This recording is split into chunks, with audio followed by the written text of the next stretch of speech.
नमस्कार दोस्तों, मैं जुगल किशोर आप सबका अपराध की कहानी के नए एपिसोड में आपका सबका स्वागत करता हूं। दोस्तों, आप सब हमारे साथ जुड़े हुए हैं। चैनल को सब्सक्राइब करें और लाइक करें और कमेंट करें। आपके सहयोग से मुझे हिम्मत मिलती है। कहानी अच्छी लगे तो अपने दोस्तों के साथ शेयर जरूर करें। चले आज की कहानी शुरू करते हैं।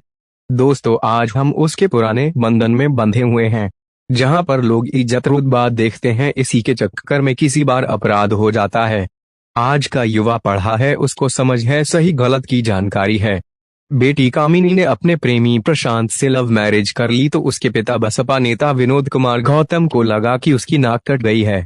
कटी नाक से रिश्ता खून रोकने के लिए उसने बेटे को घर लाने की कोशिश की, लेकिन जब उसने आने से मना कर दिया तो गौतम ने 11 सितंबर 2020 की बात है, प्रशांत कुमार के घर उसके ससुर विनोद कुमार गौतम का छोटा भाई महावीर सिंह और बेटा रविवार कुमार गौतम आए हुए थे।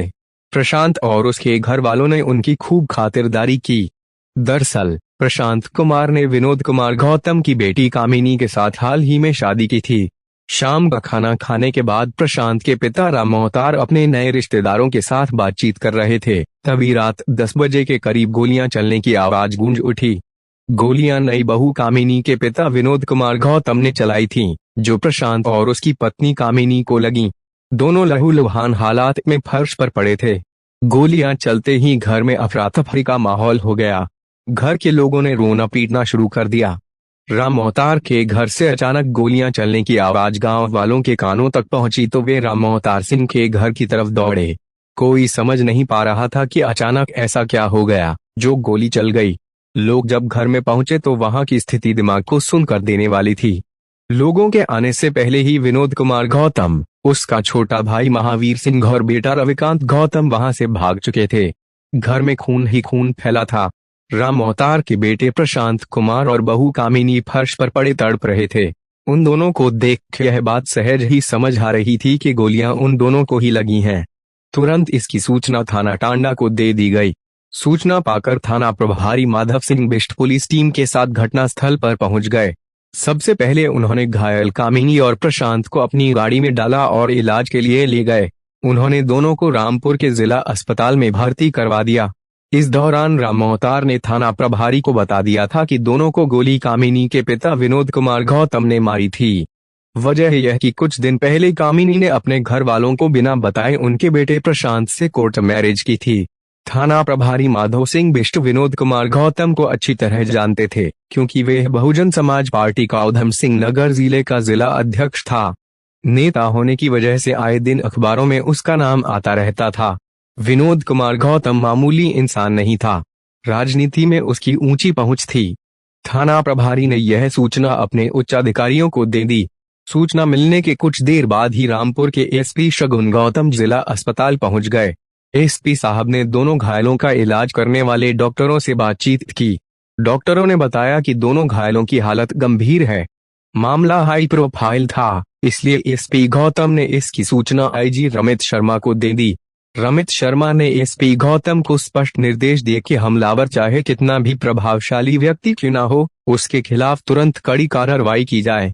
उधर प्रशांत कुमार और कामिनी की गंभीर हालत को देखते हुए डॉक्टरों ने दोनों को मुरादाबाद के कॉस्मोस अस्पताल रेफर कर दिया।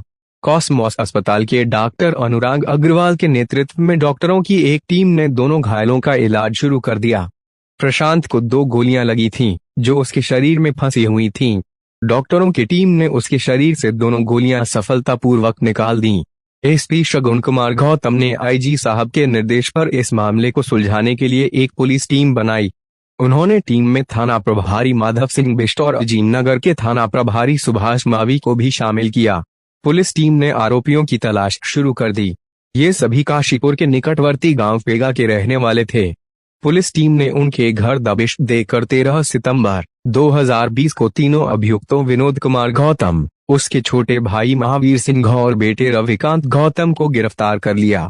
पुलिस ने विनोद गौतम की निशानदेही पर उसकी लाइसेंसी पिस्टल भी बरामद कर ली, जिससे जानलेवा हमला किया था।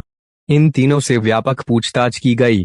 पुलिस पूछताछ के बाद इस मामले की जो कहानी सामने आई, वे प्यार की बुनियाद पर टिकी थी। रामपुर जिले के थाना टांडा के अंतर्गत एक गांव है सैदनगर। इसी गांव में राम अवतार सिंह अपने 5 बच्चों के साथ रहते थे।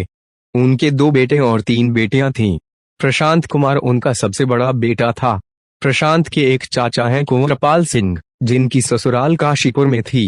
प्रशांत काशीपुर में रहकर पढ़ाई कर रहा था। काशीपुर में ही एक शादी समारोह में प्रशांत की मुलाकात कामिनी से हुई।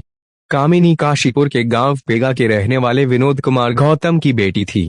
विनोद कुमार गौतम के 4 बेटियां और एक बेटा था, जिसमें कामिनी सबसे बड़ी थी।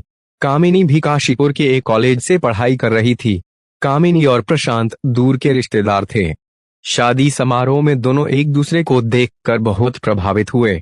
दोनों में आपस में काफी बातें हुईं। दोनों एक दूसरे को अपने मोबाइल नंबर भी दे दिए। यह करीब 2 साल पहले की बात है। इसके बाद दोनों का फोन पर बातचीत का सिलसिला शुरू हो गया। जब भी खाली होते, दोनों खूब बातें करते। बातों का दायरा धीरे धीरे बढ़ता चला गया और उनके दिलों में प्यार के अंकुर फूट निकले। चाहतों की उड़ान में दोनों यह भी भूल गए कि वे रिश्तेदार हैं। प्रशांत चाहता था कि वह IAS अफसर बने, इसलिए उसने ठाकुरा द्वारा कस्बे में स्थित नालंदा IAS अकेडमी में कोचिंग करनी शुरू कर दी। उधर कामिनी भी काशीपुर के एक कॉलेज से BA कर रही थी। इसी दौरान प्रशांत का चयन उत्तर प्रदेश पुलिस में कांस्टेबल के पद पर हो गया। प्रशांत ने सोचा कि वह नौकरी करते हुए अपनी सिविल सर्विस की तैयारी जारी रखेगा। पुलिस में चयन हो जाने के बाद उसे ट्रेनिंग के लिए मेरठ भेज दिया गया। प्रेमी की नौकरी लग जाने के बाद कामिनी बहुत खुश हुई। उन दोनों के बीच पहले की तरह ही बातचीत चलती रही। दोनों ने तय कर लिया था कि पुलिस ट्रेनिंग पूरी हो जाने के बाद शादी कर लेंगे। कामिनी ने प्रशांत को बताया कि उसके पिता दबंग प्रवृत्ति के हैं, इसलिए उन दोनों की शादी हरगिज नहीं होने देंगे। इस पर दोनों तय किया कि घर वालों को बिना बताए कोर्ट मैरिज कर लेंगे। इसके बाद दोनों अपने भविष्य के ताने बाने बुनने लगे। ट्रेनिंग पूरी हो जाने के बाद प्रशांत की पहली पोस्टिंग बरेली स्थित PAC की 8वीं बटालियन में हो गई। 28 अगस्त 2020 को प्रशांत छुट्टी लेकर अपने घर आया। इसी दौरान प्रशांत और कामिनी ने रामपुर की कोर्ट में शादी कर ली। घटना से 4 दिन पहले की बात है। कामिनी अपने घर वालों को बिना बताए प्रशांत के घर यानी अपनी ससुराल पहुंच गई। घर से कामिनी के अचानक गायब हो जाने के बाद उसके घर वाले परेशान हो गए। वे समझ नहीं पा रहे थे कि कामिनी अचानक कहां गायब हो गई। उन्होंने अपने स्तर पर उसे ढूंढना शुरू कर दिया, लेकिन उसका कहीं पता नहीं चला। जवान बेटी के घर से गायब हो जाने पर जो उसके माता पिता पर गुजरती है, उसे भुक्तभोगी ही समझ सकता है। विनोद कुमार गौतम का भी बुरा हाल था। उनकी समझ में नहीं आ रहा था कि बेटी को कहां ढूंढें। विनोद कुमार गौतम के एक रिश्तेदार सैदनगर में रहते थे। विनोद गौतम ने अपने रिश्तेदार से कामिनी के गायब होने के बारे में बात की। तब रिश्तेदार ने बताया कि कामिनी तो यहाँ प्रशांत के घर आई हुई है। साथ ही यह भी बता दिया कि शायद कामिनी और प्रशांत ने शादी कर ली है। यह सुनकर विनोद गौतम के पैरों तले से जैसे जमीन खिसक गई। वह दबंग किस्म का व्यक्ति था। राजनीति में भी उसका काफी प्रभाव था। जब लोगों को यह बात पता चलेगी तो उसकी समाज में क्या इज्जत रह जाएगी, यह सोच सोचकर वे परेशान हो गया। काफी सोच विचार के बाद विनोद गौतम ने 9 सितंबर को प्रशांत कुमार के पिता राम अवतार सिंह को फोन किया। उसने राम अवतार से अपनी बेटी कामिनी के बारे में पूछा। उन्होंने बता दिया कि प्रशांत और कामिनी ने कोर्ट में शादी कर ली है। इसकी खबर उन्हें भी शादी के बाद ही मिली। यह सुनकर गौतम बहुत परेशान हो गया। उसने गंभीर लहजे में राम अवतार से कहा कि तुम्हारे लड़के ने अच्छा नहीं किया, उसे ऐसा नहीं करना चाहिए था, कम से कम रिश्तेदारी का तो लिहाज रखता। इस पर राम अवतार ने कहा कि यह जानकारी उन्हें बाद में मिली, अगर पहले पता होता तो वे उसे समझाते भी। वैसे भी दोनों बालिग हैं, इसमें हम क्या कर सकते हैं। विनोद कुमार गौतम खून का घूंट पी कर रह गया। उधर ससुराल में कामिनी खुश थी। ऐसे में विनोद गौतम की समझ में नहीं आ रहा कि क्या करे, क्योंकि बात उसकी इज्जत से जुड़ी थी। काफी सोच विचार के बाद 9 सितंबर 2020 को गौतम ने प्रशांत के पिता राम अवतार को फोन करके कहा कि जो हो गया उसे छोड़ो। हम चाहते हैं कि दोनों की शादी सामाजिक रीति रिवाज से कर दी जाए। इस सिलसिले में बात करने के लिए हम सैदनगर आ रहे हैं। अपने साथ गांव के कुछ लोगों को भी साथ लाएंगे। आप भी गांव के कुछ संभ्रांत लोगों को इकट्ठा कर लेना, फिर इस बारे में बातचीत कर ली जाएगी। विनोद कुमार गौतम अपने कई परिचितों और कुछ लोगों को साथ लेकर तय समय पर सैदनगर पहुंच गया। उधर राम अवतार ने भी गांव के कुछ लोगों को इकट्ठा कर लिया था। सभी लोग साथ बैठे और पंचायत शुरू हो गई। पंचायत में विनोद गौतम ने अपनी इज्जत का वास्ता देते हुए कहा कि देखो, गांव और समाज में हमारी बहुत बदनामी हो रही है। आपसे अनुरोध है कि आप मेरी बेटी कामिनी को मेरे साथ घर भेज दें। इस पर राम अवतार सिंह ने साफ मना करते हुए कहा कि वह अपनी बहू को अभी नहीं भेजेंगे। फलस्वरूप विनोद गौतम मुंह लटका कर लौट गया। 10 सितंबर 2020 को भी विनोद गांव के कुछ लोगों को साथ लेकर सैदनगर पहुंचा। इस बार भी उसने कामिनी को साथ भेजने की बात कही, लेकिन कामिनी ने पिता से मना कर दिया कि वह अभी उनके साथ नहीं जाएगी। विनोद गौतम को उम्मीद थी कि उसकी बेटी इतनी बदल जाएगी। वह उसे जबरदस्ती तो घर नहीं ले जा सकता था, इसलिए उसने बेटी को समझाने की काफी कोशिश की, पर कामिनी नहीं मानी। राम अवतार सिंह ने कह दिया कि जब बेटी जाने से मना कर रही है तो आप उसे फिर कभी ले जाना। इस बार भी विनोद गौतम को खाली हाथ लौटना पड़ा, लेकिन विनोद गौतम हार मानने वालों में से नहीं था। वह चाहता था कि किसी भी तरह एक बार कामिनी उसके साथ घर पहुंच जाए। इसके बाद क्या करना है वह तय करेगा, लिहाजा वह बेटी को घर लाने के उपाय खोजने लगा। 11 सितंबर 2020 को भी विनोद गौतम अपने भाई महावीर सिंह और बेटे रविकांत के साथ फिर सैदनगर पहुंचा। चूंकि विनोद गौतम राम अवतार का नजदीकी रिश्तेदार बन चुका था, लिहाजा उन्होंने उन सब की खातिरदारी की। रात का खाना खाने के बाद गौतम ने उनसे कहा कि मेरी बात पर विश्वास करो, मैं कामिनी को घर ले जाना चाहता हूं और इसके बाद इन दोनों की शादी धूमधाम से करूंगा। अगर कामिनी घर चली जाएगी तो कम से कम समाज में मेरी इज्जत तो बनी रहेगी। इस बार राम अवतार ने कहा कि हमारी तरफ से कोई रोक नहीं है, हम अपनी बहू को भेजने से मना नहीं कर रहे, पर आप सीधे उससे बात कर लें तो ज्यादा अच्छा है। अगर वह जाना चाहती है तो हमें कोई एतराज नहीं होगा। राम अवतार ने बात करने के लिए बहू कामिनी को कमरे में बुलाया। कामिनी पति प्रशांत के साथ कमरे में आई तो वहां पहुंचते ही सबसे पहले उसने वहां बैठे अपने ससुर राम अवतार के पैर छुए। प्रशांत का चेहरा देखते ही गौतम का खून खौल उठा, लेकिन उस समय उसने खुद पर कंट्रोल रखा। विनोद कुमार गौतम ने कामिनी से बात की और उससे घर चलने को कहा। उस समय रात के करीब 10 बज रहे थे। पिता की बातों पर कामिनी का दिल भी पसीज गया, लेकिन उसने कहा कि पापा अब तो रात ज्यादा हो गई है, सुबह मैं आपके साथ चलूंगी। लेकिन गौतम अपनी जिद पर अड़ा हुआ था। वह कामिनी पर उसी समय साथ चलने के लिए दबाव डाल रहा था, पर कामिनी पिता के साथ रात में जाने को तैयार नहीं थी। वह बार बार कह रही थी कि अभी नहीं, सुबह को चलेंगे। प्रशांत और कामिनी विनोद गौतम के सामने खड़े थे। प्रशांत का चेहरा देखकर गौतम का धैर्य जवाब दे गया।